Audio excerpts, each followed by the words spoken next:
மூர்த்தி ஆதிசக்தி நீலாம்பரி நாராயணி நமஸ்துதி. ஒரு ஒரு வடிவங்களில் நம்ம எம்பெருமானுடைய திருப்பெருமையை நம்ம சொல்லிட்டு வரோம்.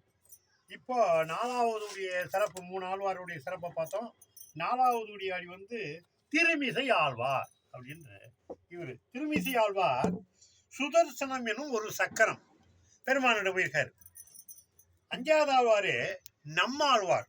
நம்மாழ்வார் சேனை முதலியவர்களுக்கு விக்கினேஸ்வரன், அதாவது படைகளுக்கு தலைவராக இவர் வச்சிரு. 6வது மதுரகவி ஆழ்வார். மதுரகவி குமுதகணம் கணக்கிலே முதியவர் இவர். இவரு இந்த திருமிசை ஆழ்வார் சுதர்சனம் சக்கரம் இந்த பூலோகத்திலே திருமிசை என்னும் தலை சிறந்த, அதனால் திருமிசை பிறந்த ஆழ்வார். வேலகுலத்திலே உதித்தவர். விஜயசமண சமணர் பால் உறக்கம் மலர் இறைவன் மீது அதிகளந்து பக்தி உடையவர் இந்த திருமிசை ஆழ்வார்.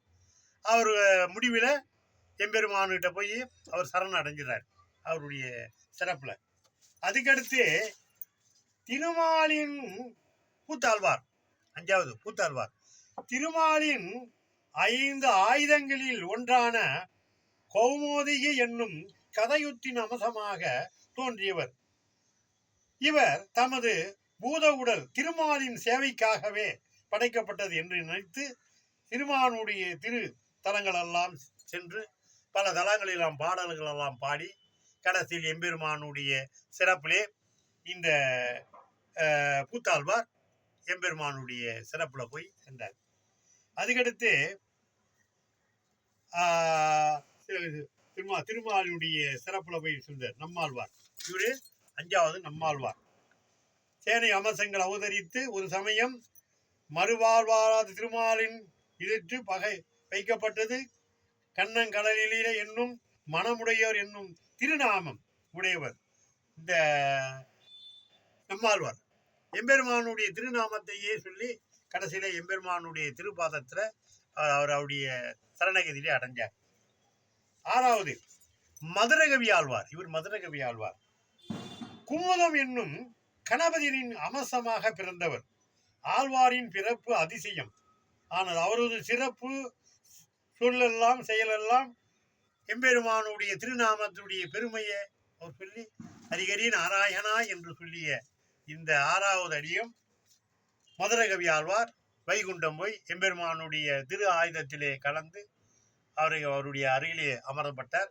இந்த 6 அடியார்களுடைய சிறப்பை நம்ம அந்த பிடிபி சேனலிலே ஒரு விளக்கமாக மக்களுக்கு யார் இவங்கெல்லாம் யாரு, 12 ஆழ்வார்கள் யாரு அப்படின்ற ஒரு பெருமையை நம்ம அப்பப்போ சொல்கிறோம். இந்த வைகுண்டத்தில் இருக்கப்பட்ட பெருமானுடைய அவதாரங்கள்தான் இந்த வைகுண்டத்தில் இருக்கப்பட்ட அவதாரம் சொன்னோம். இப்போ கலியுகத்தில் போயிட்டு இருக்க கட்டத்துக்கே இயற்கையினுடைய சிறப்பு 80 போயிடுச்சு. 20 தான் இயற்கையினுடைய சிறப்பு நடந்துக்கிட்டு இருக்கு. 80 செயற்கை ஆகிப்போச்சு. இயற்கையிலேருந்து செயற்கைக்கு போனது 80 போயிடுச்சு. 20 தான் இயற்கை நடந்துட்டு இருக்கு. பணம் 140, காம 140, பணம் 145 போயிட்டு இருக்கு.